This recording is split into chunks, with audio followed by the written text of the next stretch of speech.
Welcome back to another edition of Silent Sirens. I'm your host, Thomas Orness, and today we got special guest Ryan Harklau on.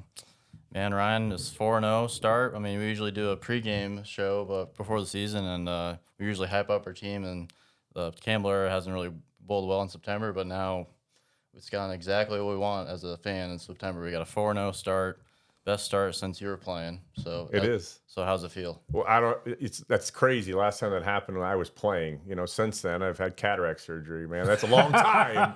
It can't happen. But it's what I've been talking about, like the preseason. If you think the last, this is my fourth year now doing the sideline reporting and the pregame stuff and the postgame. And I think back then talking about the new kids coming and all these guys that are getting in the recruiting and what they were doing is like, there's this exciting class coming. And it's here now. It's the Beau Freelers, and Malik Verdons and Jalen Knowles. And the good thing is and Tyler Yedams and Dominic Oranges and the guys that you're seeing making plays and doing things were the ones I've been so excited about. They're probably ahead of pace a year than what I thought, and I think that's it's a testament to that program and how they've handled the NIL. And I'm sure we'll talk about that at some point, how they handled all the craziness in college football right now.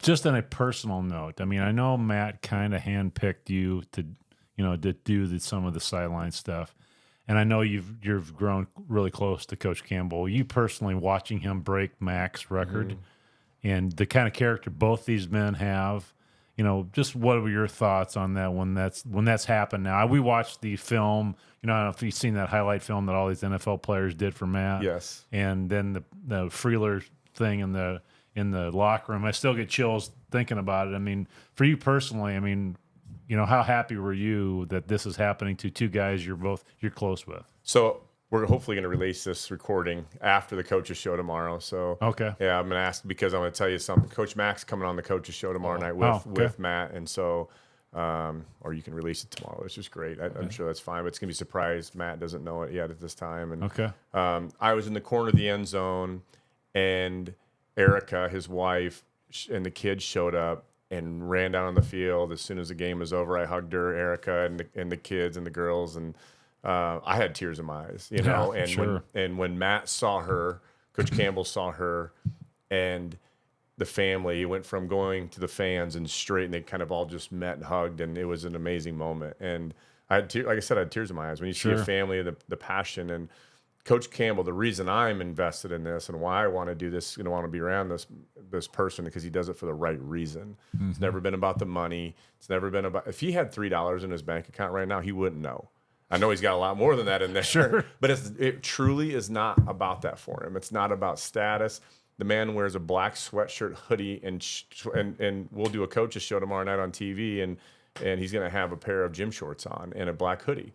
And that's who he is, and that's the thing I appreciate. He is the same person every single day when he shows up, and that is what I'm bought into. That's why his kids are bought into it. He is so real and raw that's why you want to be around a guy like him. Yeah, I listened to the new podcast that Jirel and those guys are on, and they said the exact same thing, that the guy that recruits you is the guy that coaches you, which I thought spoke volumes. I mean, because they were talking about, they were reminiscing about this too, about how when they were getting recruited, other recruits would say, he's not going to be there. Why you can go out of state because he's not going to be there very long, and that's not what happened. So yeah, I figured it was a pretty cool moment for you personally too. I mean, it was for all of us that have been invested in this just as a fan. It is, and it's not done. And the way he's attacking what he's doing, and man, they played 83 players against Arkansas State, 83, which is unbelievable. So 13 kids didn't get it. They played in that game, didn't get to travel with the team because of Big 12 rules. You only bring 70 on the road with you. And so 13 kids never got to travel that played the week before. That he was mad because he wanted to play 2 or 3 of them. Honestly, we could have used Kai Black down in Houston. When Jalen cramped up, we needed another receiver. But the great thing is the next one steps up. A kid that came into to Iowa State as a defensive back. Carson Brown. Yeah. And Carson Brown steps up. Next thing you know, he's catching first down passes on third. He's making first downs for us. And he's still listed as a cornerback on the roster. Right. Yeah. Well, he's been messing around with both sides, but they just, they have a stable of guys. They know they can play, but And Jalen's fine.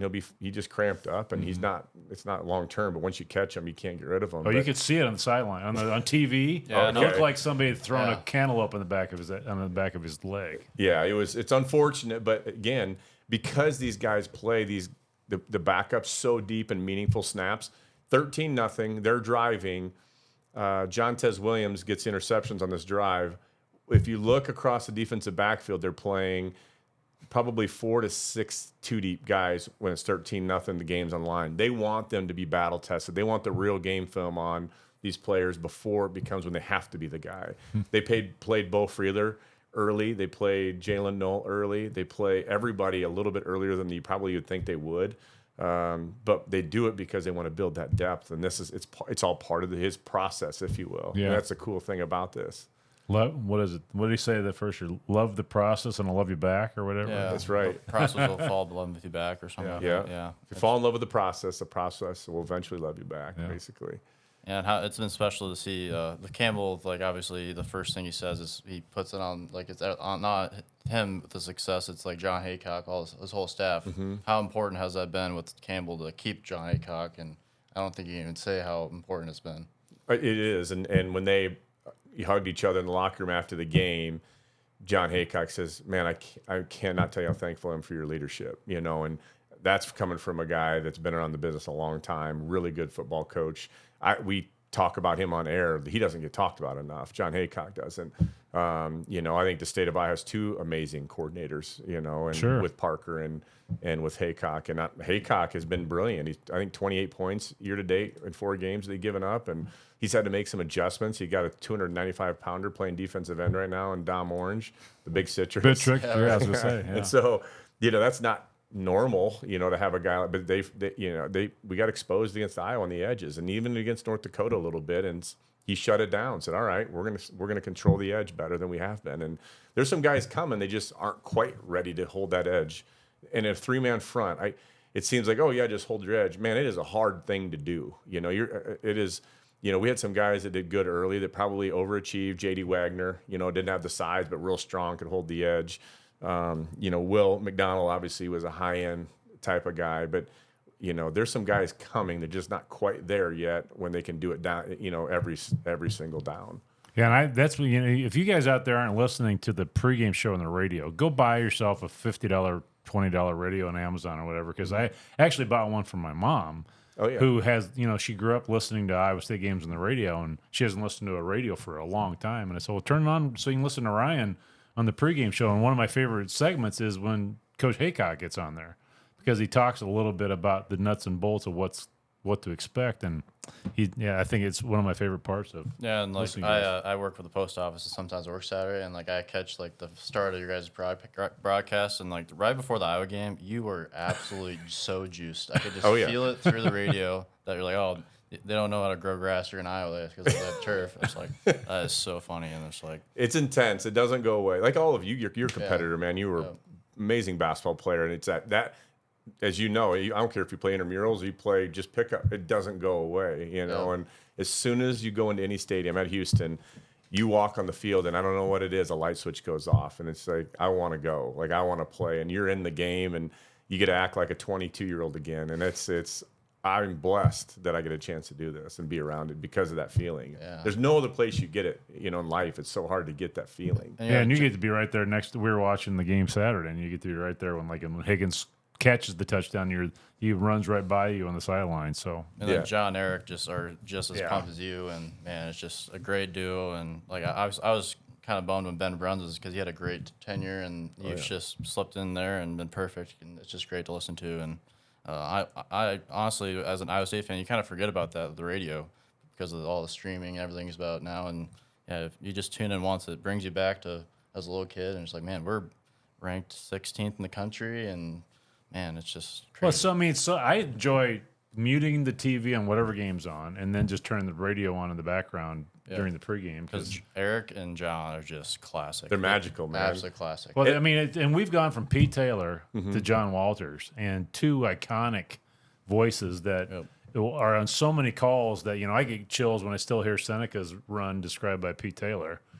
And now So- John's done the same thing. He has. I made a suggestion. I hope that they do it. But what I'd love to see on game day is, so after one of our touchdowns, when we come back after a timeout to get the fans fired back up, I want them to play the replay on the board, but put Walter's voice over the that'd be top of it, so awesome. the whole Yeah. fan stands can hear Walter's voice Right. while they show the replay of the That's a of the great touchdown. idea. And I think I talked to somebody last week about it, and they're looking into it right now. I think it'd be a really cool way to come back out of a timeout when we score a touchdown, fire the fans back up, play the touchdown again, let Walter's voice go throughout the stadium. I think it'd just get people fired up. No It is pressure. beautiful to No listen to. pressure on John. Yeah, right. No. He's got to get it right. He's a professional. He's so good at what he does. My favorite would be if they could do that after like a bad call. Okay, that's when he's not as professional, man. He's Or bought Eric. in too. Yeah, or especially Eric. Yeah. He'll say what the way it is. Oh, I've But that heard, was I've heard good. Eric yell at referees on the sideline during basketball games. Yeah. I mean, he kind of leans up and would call, you know, he knows the refs by name. It's hilarious.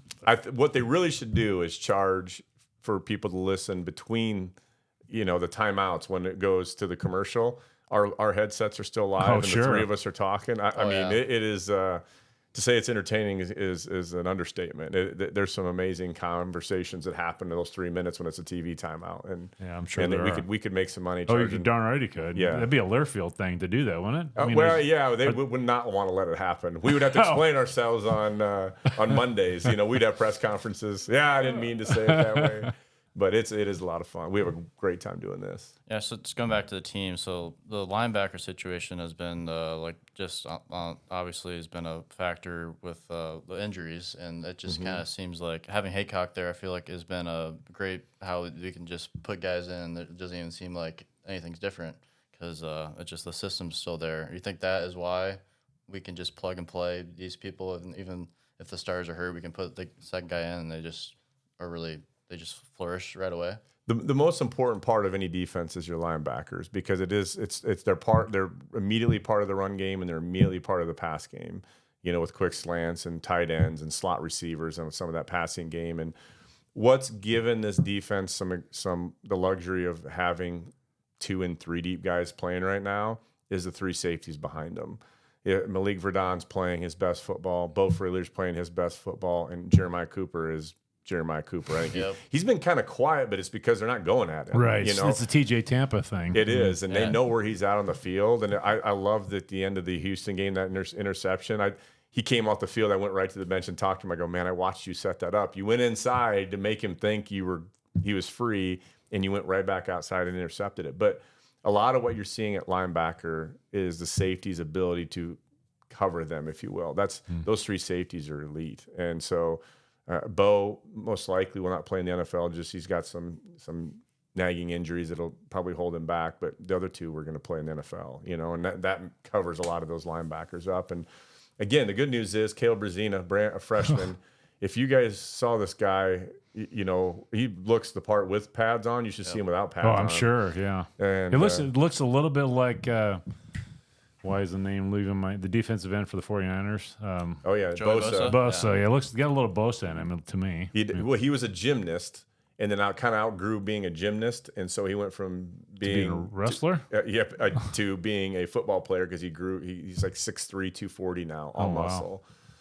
He's playing good, and then he was supposed to start the first game, got dinged up the Thursday before the first game of the season. He goes into Iowa City and had an amazing game. First start. I mean, I couldn't believe straight out of high school, and his first start is in Iowa City. Unbelievable. Yeah. Not what you want, by the way. Right. You don't. Right. That's not usually a good thing, and it hasn't been. We have our 3 starters are down. If you think Carson Willick and Will McLaughlin and Caleb Bacon are the 3 probably starters coming into the season, and those 3 are. You're not going to see Willick, I don't believe, this year. Bacon will be back at some point, and so will Will. I'd heard that about Will too, and I was a little concerned about that he wasn't going to be able to come back. But yeah, he's doing real well. I see him in the locker room, and Caleb's bound and determined to be back playing football again. You'll see This him year. again. This year, he'll be on the field again this year. The good thing is the Holy redshirt smokes. rules. If he comes back, he can play the last 3 games of the regular season, and that'll be redshirt year for him. so that's a possibility probably for Bacon and McLaughlin then. It is. Right? Yep. Yeah. They'll both get red shirts and then come back again next year. Wow. With the new technology and the helmets, has that helped our young linebackers out versus if it happened last year where they didn't have the or coaches? The green dot thing? Or? That's a great question. I don't know the answer to. You know, I don't know how much that's impacted it. They did the coaches went to some NFL camps before the season to study. Literally, all they wanted to study is communication from the coaches to the helmet because this is brand new. How much do you talk to them? Do you give them a lot of information? Do you give them the play? Do you give them some tips? And what they learned after visiting with multiple teams, less is more. Yeah, especially with the quarterback. You don't want to be in his ear saying, hey, you know, call this play call. Look for Jalen, but Jaden, if that's not there, and then Bramer's going to be, you know, that's too much. Yeah. You got the best thing. It's like before a golf swing, you don't want to tell someone the 4 things to fix on a golf swing. Yeah, right. You know, all you want to tell them, hey, it's a 215-yard shot 4-iron. That's it. Back away. Let him play his game. Like the best thing I can think of is when you're playing and your dad's yelling in the stands what to do or something. Hey, buddy, I know all about that. Trust me. So does he. Yep. Yeah. But yeah, it's been a great start, and being ranked this high. But we were ranked 16th, the highest Big 12 team. Do you think? Obviously, you probably don't care about ratings or anything about that. But like, that's just as like the former player. Do you think we should be higher, or do you want it to be? Smells a little bit. There's a little bit of a thing that's like, not passing the smell test from the highest ranked Big 12 team is number 16. As far as I'm talking about the playoffs and everything. Right. The next 2 weeks are telling for us, and it sounds crazy to say Baylor's 1-3 coming into this week. And you're like, oh, they're down. They're a mess. They've lost to Colorado. They've lost to Utah, and they've lost to BYU. Those are 3 losses. And their win was Air Force was good, and they blew them out. You know, Air Force is not great, but they're not a bad football team, and they blew them out. So their 3 losses are not bad losses. They've played the top of the Big 12. You think about it: Colorado, Utah, and BYU. And so they are dinged up. We should win the football game. We are the better football team, but it's going to be a test more than our fan base is probably giving it. You know, sure. You start immediately going, hey, we're 16. It's going to be a celebration Saturday night. And it's kind of, I'll be honest, it's probably our biggest test year to date on a football team. Their record's not what they are. They stuck with Utah for a long, long time, and they just lost, but they're good. We just saw Colorado go to Central Florida and have a good day. And BYU, BYU is a shocker. Oh, man. He and I have been, the head coach at BYU and I are friends, and I've been texting him back and forth this week, and they're having a special year. They're having like one of those years. It's pretty special. They're picked last, right? Yeah. If you know this guy, Kalani Sataki is his name, and he won't be last in anything. This is not who he is, you know. And he'll find the people to win the games. I think before we move on to anything else, but the statistics that are just coming out by just a 4-0 start with going back to the year you played. And then go to 5-0. It's 19-12, and then the shutout on the road. It was our first shutout since 2020. Again, and that was against Kansas State. Our first shutout on the road since 1971, which was also against Kansas State. Yeah, so those are some mind blowing. It's boxes to check off. Yeah, and it's he's done it the right way. You know, it's not new. Like think of our fan base. Houston had 63 new players start this year on their team. We all know who everybody basically is on a football team because they've been developed. They're coming through the system, and right now they're working on recruiting and bringing the next stable of players in. They want to develop them, and you come to Iowa State, you get to play. But Iowa State, we want you to stay. We're going to develop you, and we're going to bring you along. And I will tell you, there's recruits that are being reached out by SEC teams right now. Some of our recruits, and they've passed so it's good that we're able to maintain and retain the guys that are coming to Iowa State. There's another good class coming in. It's still illegal for a coach to reach out to a current player on the roster, right? Absolutely. But I'm talking about our recruits that are not. But what I just said is going on all the time. All the time. It's happening all the time, and it's money, and there's ways around it. They've been doing it in basketball for years. Oh, yeah. So how do the football teams learn how to do it? Talk to their basketball coach. So right. They've been living in that world for years, and so football, the greatest thing about football is this. It's always going to be a hard sport. Basketball, not that it's not hard, but you're not getting hit. It's a fun sport, but you're not you can go out play it day in, day out. Football is always going to allow someone has to go in and put hard work in and be different and want to go knock heads with somebody and be tough and physical. And while you recruit the kids out of college that are, at a high school, that you try to find that 6'4", 220 kid to come play for you. That doesn't mean he's going to be tough and that he's resilient in what he can do. And if you can build a program with kids that can be developed and want to be there a long term, and you bring them along in the program, I mean, that's Connor Moberly's. That kid's going to be special someday. He already is special. Right. He's just not going to get his chance right now. Abu Sama, everyone's excited to hear from him. Carson Hansen's coming up that way. Now Jalen Jackson's getting into the mix, and Ben Bramers. And you see what I'm saying? We're bringing these kids up that want to go play football. He's recruiting a personality, not just a 6'4", 220 person. And I think that is there's some recruits that I know that he's met with before that are amazing recruits that wanted to play there. He said he won't fit the locker room. They can't come here. That most schools would be dying to let him in the locker room. And that is so important to Coach Campbell and what he lets in there. Yeah, I mean, I had a coach tell me a long time ago, I had a group of talented kids one time, and I called this guy, his Iowa High School Basketball Hall of Fame, and I said, you know what? They just don't act like they like each other. Yeah. I said, how do you teach team chemistry? And he said, you don't. He said, they either have it or they don't. And so in the college world, in the high school world, you can't, cut kids and that kind of stuff. In the college world, that's probably got to be one of the, obviously Mets was something that Matt pays a lot of attention to, because you could have a locker room buster pretty easily. Yeah, what's interesting is, at the end of the season last year, we lost 2 of our running backs to the transfer portal, and they were probably not the right fit long term for the locker room that we wanted to be. They chose to leave.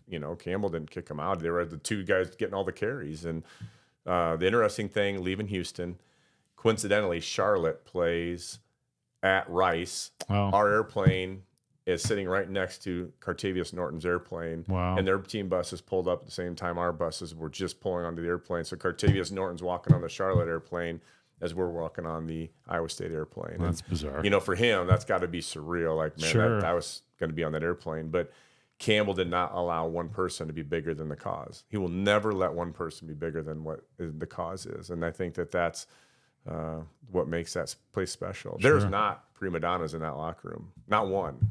Not one in that locker room. And I will tell you, this is probably the first year I can truly say that. It's always been a good locker room, but I've never seen it like this before. Wow, that says a lot. Yeah, I was going to ask, what's different about this team? What's the most thing that's shocked? What's the most thing that's shocked you about this team that's within these 4 games? That's I did not see that coming. They left Iowa City and didn't celebrate. They celebrated briefly after the game, and then Campbell spoke to them. They showered and went home, and disappointed how they played. North Dakota, no music. Coaches had to tell them it's okay, you won. No music, no celebration. Arkansas State, it was kind of game over. We expected to do that, go home. Houston, they were upset how they played in the first half. Halftime was kind of intense. It was an intense locker room at halftime at Houston. Game's over. Let's go home. The difference between this team is what's next? They're never like, whoo, we arrived, we're 4-0, and their head is 4-0 is not in their mind right now. That doesn't cross their mind. What's next, man? We got to be better than that. I've never been around a team like this before. Yeah. So you're saying I've never seen a team not celebrate a Super Bowl. So you're saying that's not. I was in the locker. I mean, again, they gave Conradi some love, and bounced him around a little bit. Sang the fight song, showered. Versus when you beat Iowa. It was a bigger deal, man. We'd lost 15. Yeah, right. When we beat them, we hadn't won in 15 years when we did it. We had to turn that around. That was a big deal. You can't be a legitimate Division I program in a state with another Division I program until you beat them. But as a player, that's got to be completely weird in your brain. Holy crap, this was we're just at a different spot as a program, and it's just it's beating Iowa on CBS and the national broadcast. Man, it couldn't be better. It was with the exciting gold because standard of how of it the happened. Yeah, it was exciting how it happened, but it wasn't. That wasn't like a. They want to beat Iowa. I don't want anyone listening to this think they don't want to beat Iowa. They want to beat Iowa bad, But how businesslike they are about it is probably the most shocking thing that I would tell you about this team. Yeah, it does remind me of my senior year. That team that started 4-0 went up 9-3. They're deeper than we were. They are deeper. To say they're more talent. We had pretty good 22 out there.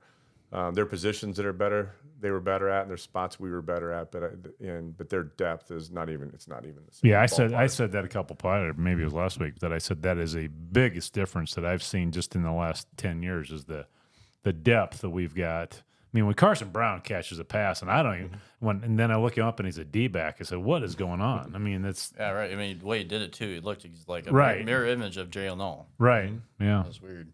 It is, and there's guys coming in. You know, they're going to be the next Jalen Knowles playing for Valley right now.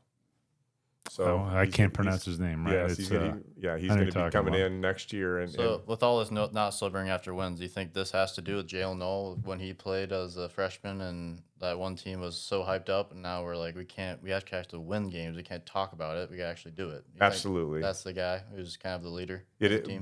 Bo Freeler's the leader of the team. Bo Freeler is the he holds the line with everybody. He has a standard of what he expects from the entire team. That is leadership. Like if a team's going to be good, it can't be coach led. It has to be peer led. It has to be team. It has got to be a player that's leading and holding the standard. If a player messes up and a coach is in their face, the player should go to the coach. I got this. I'm coming in and I'm gonna discipline this happen. I'm gonna make this happen. I'm gonna fix this problem. And that's who Bo Freeler is. There is a standard held by the team, by the players, not by the coaches right now. That is the biggest difference on this team. So it wouldn't shock you if Bo Freeler ended up on the sideline as an assistant coach someday, or No. a GA, or Not at all. that'd be awesome. No, he knows the game really well. I thought they should have played him more early. You know, I saw some things from him. The problem is he ran around like a maniac. he's like an MMA fighter. He is playing football. Yeah, you should have seen him. I mean, in the locker room, he and I talked at halftime. For probably 5 minutes at halftime. They just have some downtime every half, and he's just calm as could be. And as soon as that helmet pops on, it's a different cat. Like he just flips a switch. I saw him firing up the team before the Houston game, and just like, yeah, I got the guys going because there wasn't really much of a crowd there. So No, there was not. well, there probably was a bunch of Cyclone fans there, though, right? It was amazing when we finally, put the game completely away. The place erupted, and it was allowed us. We got all day was when we locked that game up, and that was really cool. And then that they really surrounded the tunnel where the team left the field, and that was probably the neatest part of the day.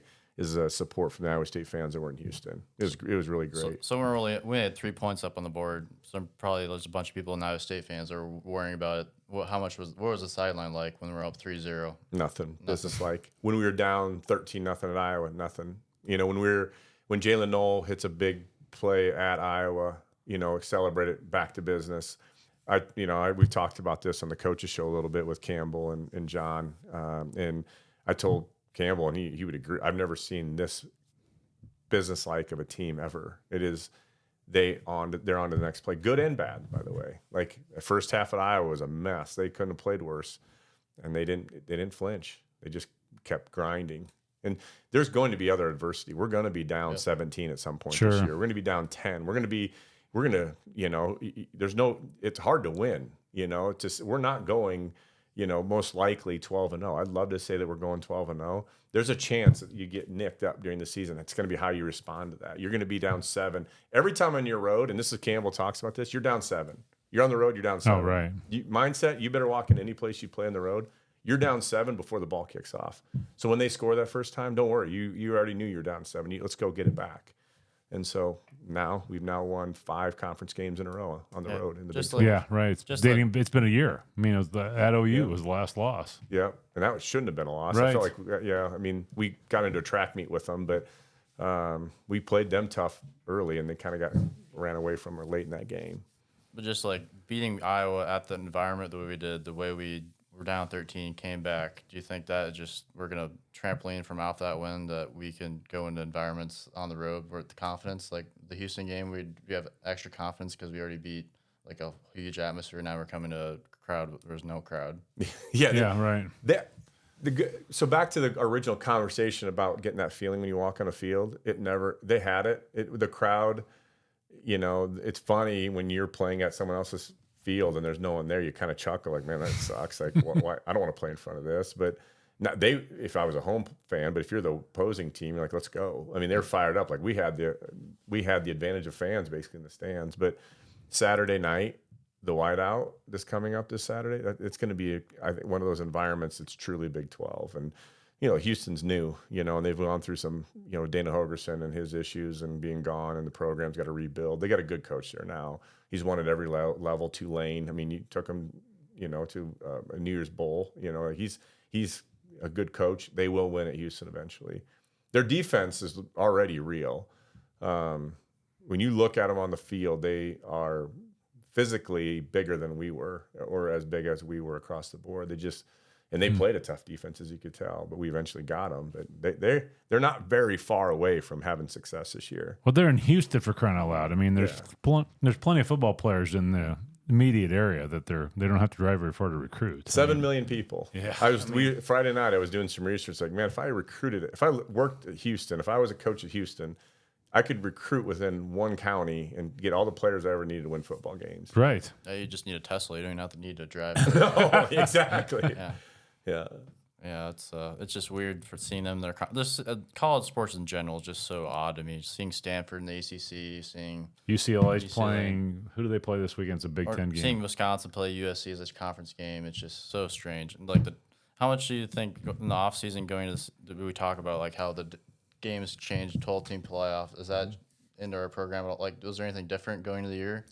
I don't think so. I mean, it's Campbell, believe it or not, doesn't pay attention to that stuff like you would think he would. He doesn't. It's noise to him. And I'll tell him things that are going on in the news that everyone already knows and he doesn't know yet. I'll ask him a question. Hey, what do you think of this? And off the air, we'll just have some conversation. He's like, really, is that happening? This is what's going on. Like in the season, he is locked in. And in a game, it's double locked in. Like you think of the most focused person you've ever been around in your life, and you for 4 hours on a Saturday. That is Coach Campbell. He is locked in. That intensity that you see him when he's yelling at refs or anything, that is who he is. I'm scared to death to interview him at halftime running off the field. Yeah. If you notice, I put my arm around him and grab him by the shoulder because, if you don't, you got to kind of control the situation because he is on fire. Like his intensity level matches his players. And so it's, back to your question, does it play into him? No. Next year is going to get probably clearer. You have roster limits. You're going down to 105. So there's going to be kids that are going to get cut from every program in the U.S., which is really going to throw things into a tizzy. You can have 105 scholarships if you want to next year. Most likely the NILs are all going to go in-house which is the right thing to do. All the universities are going to control their NIL.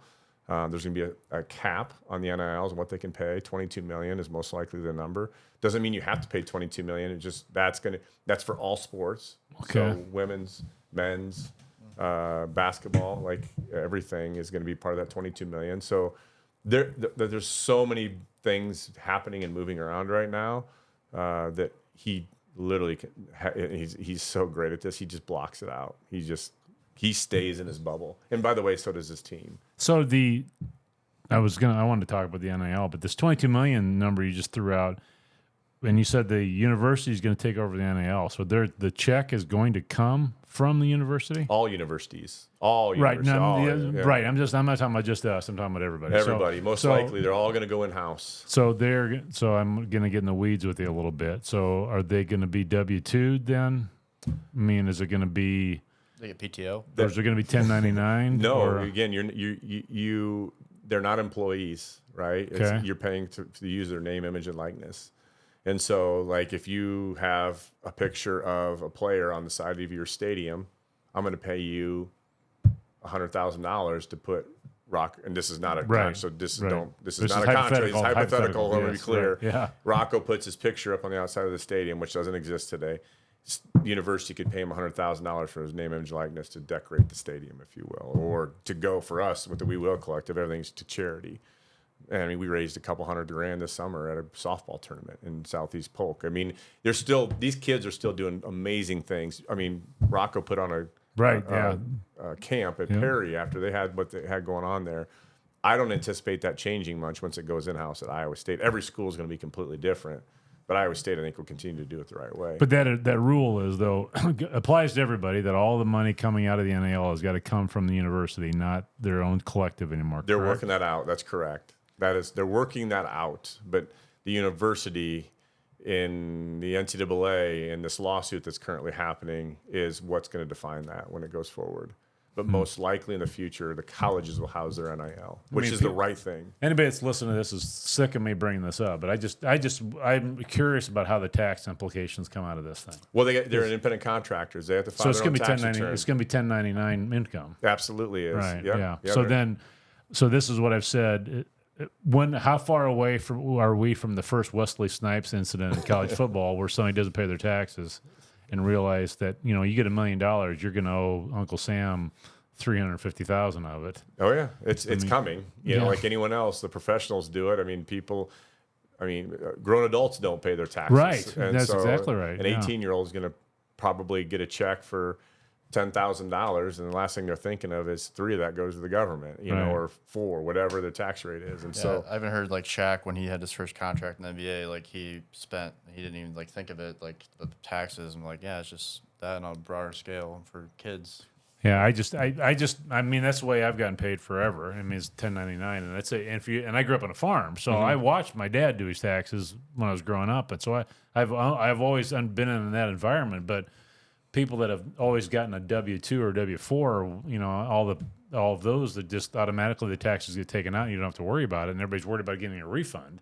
correct. I mean, that's a different world for people when you get shifted to 1099. So Yeah, I'm we hoping direct them. I'm hoping to, yeah. We direct them and help them, and with the collective that is with We Will. Brent Bloom's done an amazing job with that. And we have Ames Lager in Humboldt. we do. Yes. Finally, I've been asking for it. Let's go. It finally ends up in the Hy-Vee Liquors. I was going to go get some and put it on our table tonight. I forgot to do it, but That's what I told my wife. You ever think we'd start a beer? Like this is something in my lifetime. I never thought we'd ever start a beer. But man, it's been so fun the last 3 years, 2 years now of the collective, getting it off the ground and getting Brent Bloom going with it, and what he's done with it. And Crystal, his wife, have been amazing. But it's, I didn't know where it was going to go. The first year, like, can we get 300,000 raised? right. We went well over that year 1, and then we let's get $1 million. We went well over that year 2, and let's get to the X, amount. And we got well over that amount. And man, the key to the future of this, I mean, Cyclone fans need to know this. Everyone, it's a volume play for Iowa State. We're not going to have, 10 people give us $10 million. It's going to be, how do we get 10,000 fans giving us $20 a month? What a volume. That's really what the design and what we want to do.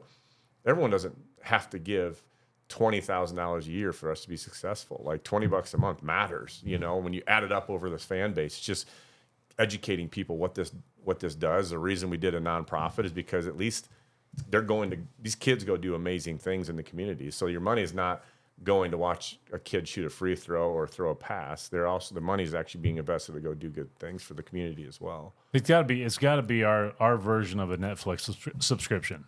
You know what I mean? If you can afford a $25 Netflix subscription or whatever, you sure can add on to the NIL onto that probably. I mean, and we're going to need it by the end of this year. Yeah, you got a lot of people you're going to have to hang on to. The doorbells are going to be ringing at the end of this year. And what's really crazy is in both sports. In both sports, this is setting up to 3 sports. This because we've retained our players and this collective has done a good job. But I will tell you, the coaches have done a great job. The collective's there to support them, but man, it's not one kid stayed because of the We Will collective.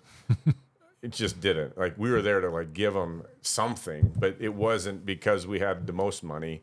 It's because of how Finley, how TJ, and how Matt run their programs, why the kids stayed. And we call it the hometown discount. We can't rely on that forever, And so by the end, we probably are setting ourselves up for one of the best years, total wins between football, men's basketball, and women's basketball. When you look back at 2024, 2025.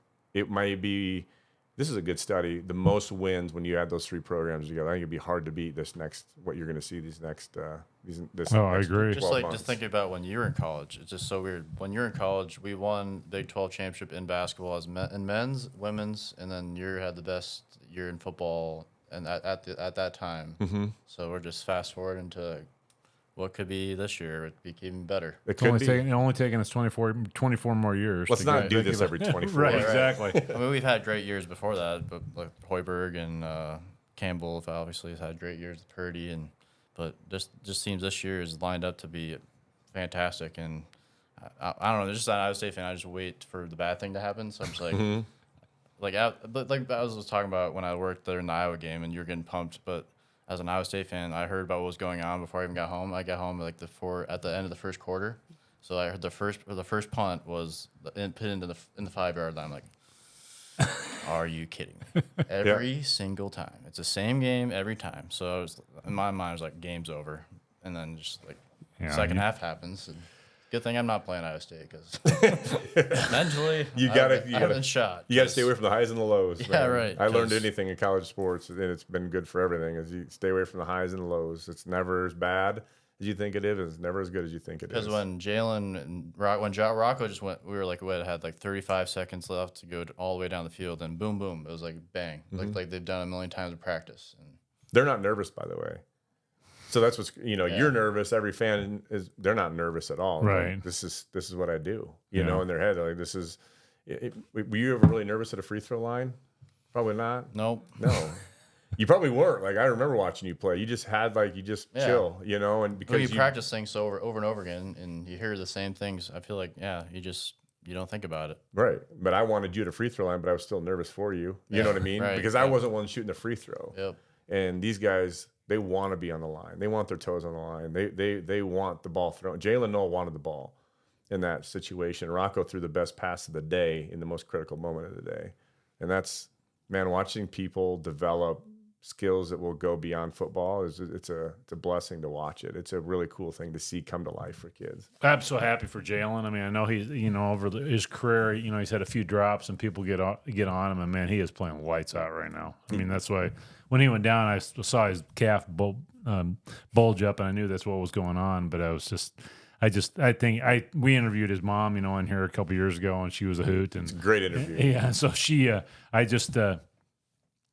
I'm happy for him because I had when he had the softball tournament here, I got a chance to talk to him a little bit, and just a good guy. But where he was going with the Iowa game was the whole punting thing that you and I talked about, where you met Tory Taylor this summer, and what was the comment you made to him? I've never seen a punter beat a team 3 times. Right. And Tory Taylor beat Iowa State 3 times. Like he was the difference in those games. Without Tory Taylor, we probably won the last 4 Cyhawk games, but they had an elite talent. I mean, what's what he's doing at the Bears? Right. That's what I was gonna say. He hasn't stopped. Yeah, he's the best punter I've seen live.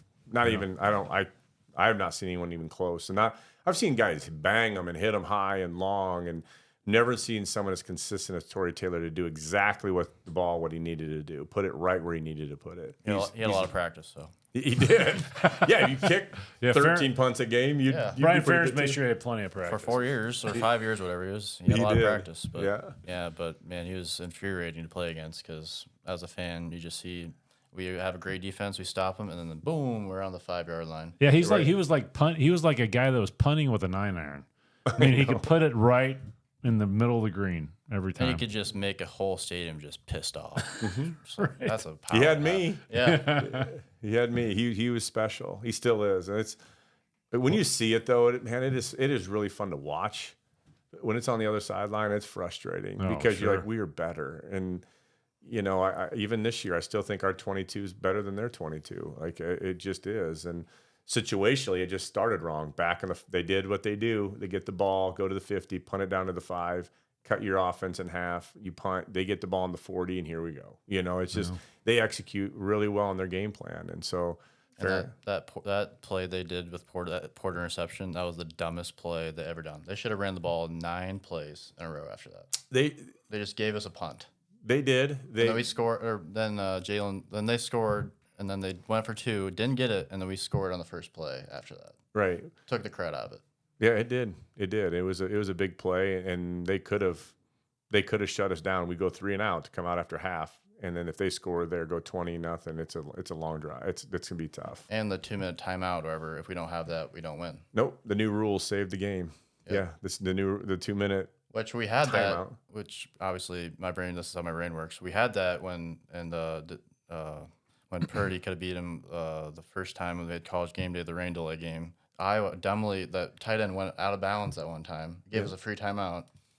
Yeah, my brain's crazy. That's all I think of. It's like, that was a free timeout? It was like, because I just remember, and then it was like, if we get that punt, I think Brock does exactly what Rocco does. He gets Connor Sally into field goal range. We do. We win that game. Yeah. See, Connor Sally's nemesis is the kicker for the Packers now? Narvis. Yeah, I saw that. Yeah, he's been around. He had a rough day yesterday. He did. He was the kicker for the Packers. No, he is still. Right. Yeah, right. He's getting You paid. got to start making those. Yeah. Those checks still probably clear. But, Yeah, they Yeah, do. I'm sure they do. yeah, but man, seeing him as the pro NFL kicker, I'm just like, man, if we could have had him in 2020, just kick 3 touchbacks, we win the Big 12 that year. Yeah, simple plays. I just hope we don't. I like the 2 minute warning. They don't call that in college, but I hope we don't adopt their kickoff thing. I mean, I don't love it either. they might as well just put it on 35 and call it a day. Yeah, because and how much, eliminate it. like Caden, like that's how much does that take away of his Right? Yeah, Caden's Madsen's experience not as probably I playing see it. much. Yeah. Right. There a stat I heard this weekend. Now this I don't know how studied this stat is, but 17% of all plays in a football game are special teams, but they account for 40% of the yardage in the game. And it's probably pretty. As I thought through it when you're flying home, is like that's all the punts, like a 50-yard punt. Okay, Right. you do that 5 times, and that's 250 yards. Right. And then if your offense, has 350, 400 yards of offense, there you go. There's your stat. Kick returns. You add all that up, and it's like that's true. Iowa won on those 17%, the margin, and that's when you're talking about what they do.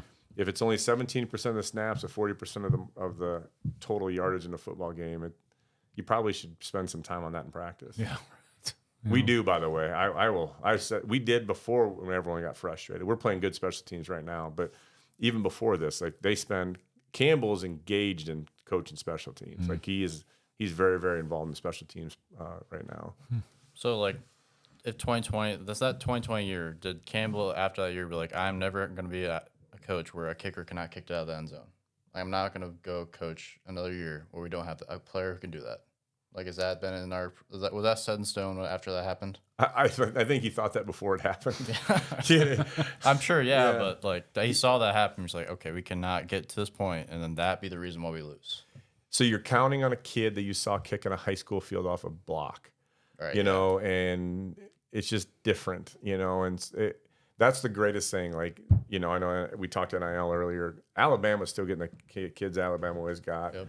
It's eventually going to come down to the kids you bring in. Can you identify talent better than anybody else, and then can you develop depth of talent? If you can do that, we will be in this picture every single year as long as Campbell's around here doing this. And that's if a J.J. Cole is our quarterback or he's in our roster, we got to get a kicker. Yeah. His dad. Yeah. The one who evaluates all these guys. So, yeah. No excuses. Well, we've got one that hit a 54-yarder already this year. I know, That's right? a pretty good start. And even the miss he had there was not a big miss, and the one he had in Houston was not a big miss. So they're just slightly off, but he's got a big leg. Isn't it true that he didn't start playing high school football till he was junior in high school? Later, junior. Yeah, that's what I thought. It's a big leg. I noticed him in camp this year. I'd heard about him, but I didn't know much. And I was in camp watching. All of a sudden, I saw a ball bang off the back of the facility wall after it went through the uprights, which I had never seen before. And I looked back, and he was doing kickoffs, and he bangs them through the back of the end zone. Like I'm talking, his leg's different than most that I've ever seen at Iowa State. I've never seen a guy. He's got the biggest leg I've ever seen at Iowa State. Yeah, I talked to a parent that was in the stands for the Iowa game, and his mom was just a little nervous when Jalen caught that pass to put us in field goal range. She was a little concerned after the miss. But she knew it was coming next. Right, exactly. That's what the parent thing is, though. I mean, these are human beings, and they are people's kids that are out there doing the stuff that we. He's 18. Right, exactly. Yeah, right. Exactly. I interviewed him in the locker room afterwards for the radio, and I talked to him. I was like, "Oh my gosh, this is an 18-year-old kid." Like, Right. this is when you talk to him and interview him, it becomes reality. When you see him with a helmet on and on TV on CBS, you're like, "These are grown men. This is an 18-year-old kid with big pads on." Yeah, and he was in PE class last year. Exactly. It's unbelievable when you get up close to him that way. How they're still kids. Oh, It's sure. unbelievable. Right. Yeah, it was so awesome seeing him kick that in there because Yeah, we were crazy. the It was like the confidence- Texas game. It was like the Texas game all over again. I know because like when the Texas game happened when Sally made that game winner back when it came up. As a fan, I'm like, why are we settling for a field goal? Go score a touchdown. Why? That's because you've seen so many field goals missed in this I know. situation. I get it. Yeah. Yeah, I've been there. Still remember the Alabama one. Yeah. Yeah, that was a bad day in our house. Yeah, You're too young to remember it, but your brother remembers it. that Alabama Georgia game. I don't know if you saw that game. Yeah. Holy crap! That 17-year-old kid that spin movie did. Yeah, it was pretty One of the ridiculous. craziest things I've ever seen. They gave up 1,000 yards of offense. Those defenses did. Wow. So I don't know. Does that mean they don't play defense in the SEC? But no, they don't play in the Big 12. So Okay. It's like 1,000 yards of offense. Like, who's playing defense? Right. I mean, is the offense, are their offenses that elite, or the defense is not what they used to be? I don't know. We'll find out. It's going to play out this year. That's a lot of offense. Yeah. I mean, if the Big 12 had a game like that, they'd say they don't play offense. They'd say they don't play defense. Right. Yeah. So I was looking at the stats. I didn't see the game. We watched it on the bus on the way to the airport, so I watched a bit of it. The end, actually, where Georgia scored, then Alabama came right back and scored, so we saw the end of it as we were going to the airplane to get on to come home. But then after the game, when I landed, I was like, man, there was 1,000 yards of offense in that game. That's a lot of. That's what's going on where you can get 1,000 yards of offense going. That's hard to do. They didn't score each team didn't score 70 points. It was just 35 to whatever. So. Yeah. So what time did you guys land in Des Moines? 2:15 a.m. So you left Houston, what, 11? At midnight. It's a 2-hour flight. Yeah. It was. It's quick. When the game's over, I know you guys don't mess around. there's no messing around. Right. Yeah. And truly, the last people on the bus to go home are always the radio crew. So, like, if, as a fan, you're listening to radio broadcasts post game when you hear the interviews with me in the locker room. Those are actually recorded and sent up to the producer, Noah Wolf, and he puts it into the program. As soon as that post-game show is done, they have to pack all the radio equipment up, roll it down the elevator with all the TV and TV crews, get it on the truck, and then they're the last two people to, like, Eric and Noah Wolf are the last two people on the buses, and we pull away. Wow. So it's Yeah, I know I've been told that you guys, there's not a lot of messing around in the locker room. You get in and out of there as quick as you can. yeah, and the other players, if they see a guy messing around, like out with their family, they'll come grab them and bring them in. It's like, you go, we're going, go get showered. It's quick. It's a quick turnaround. That's a random question, but we celebrated after the Snowmageddon game last year, didn't we? Oh yeah, that was great.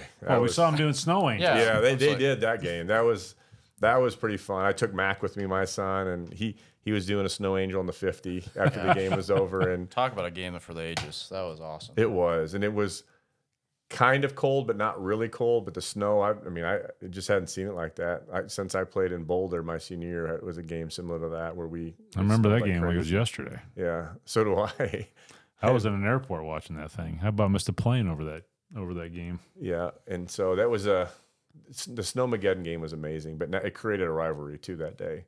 It's always been a rivalry. I think it just put some gasoline on the rivalry. Oh, sure. They're not happy in Manhattan right now. Yeah, it's weird how we played them the last game and then we played in the first game next year.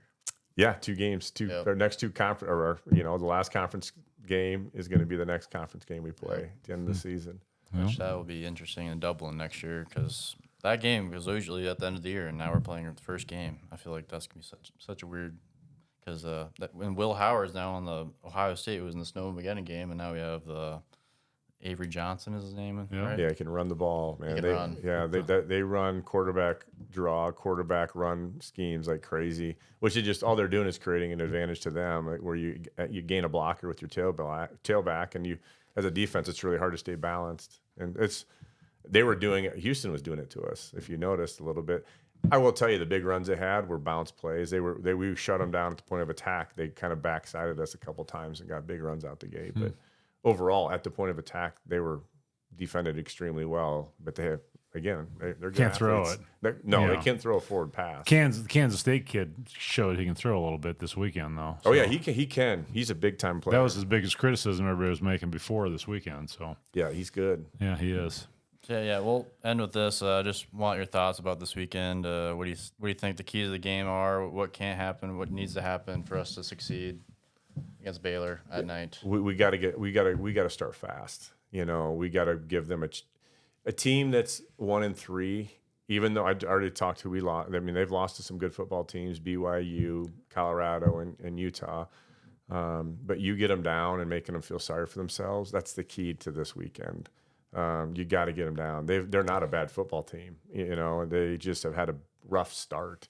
They're dinged up with some injuries, and it's a struggle.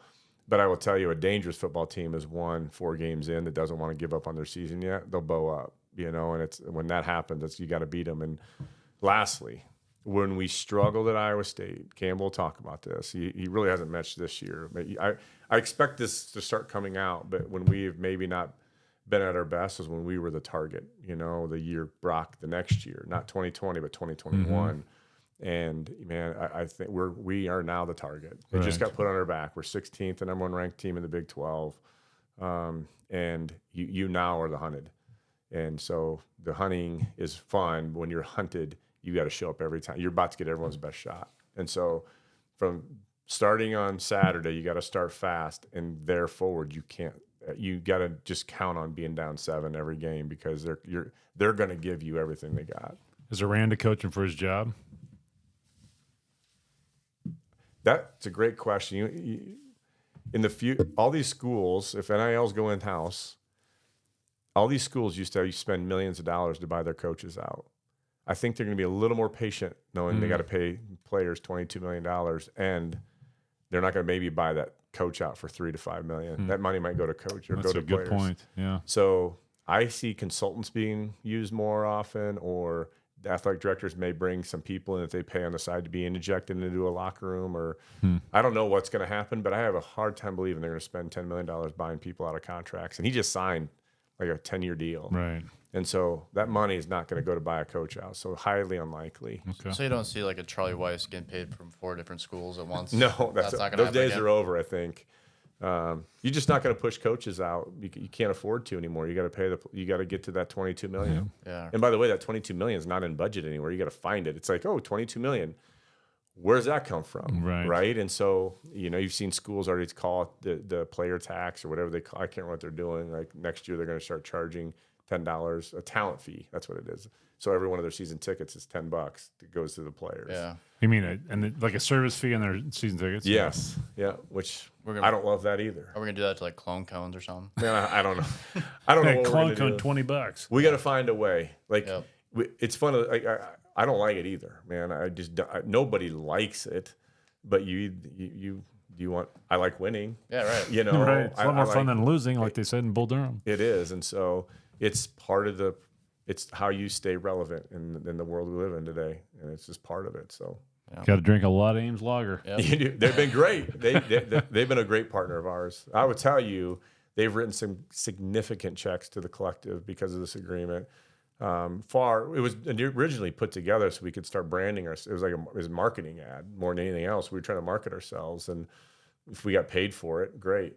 It's turned into a revenue stream for us, But the idea behind the brew or the beer was not to, make a ton of money off selling beer. It's to like get people used to hearing "we will" and what is this collective, and I want to give $10 a month. It was like a novelty thing. That's it. Yeah. Like just find ways to reach people, and it turned into Now turning it's into like something. a cult following. It I is. I drove to 5 different towns last year trying to find it, and then I had to go to West O in person to find it somewhere. So I came around the corner at the liquor store Saturday and saw it sitting there. I said, finally. I'm in. I'm going to go get it. I love it. I'll be honest. I love the beer. Because they kept telling me that was a distribution thing. I said, we are an hour and a half from the brewery itself. I mean, Dole Distributing has to distribute it. They own the rights to.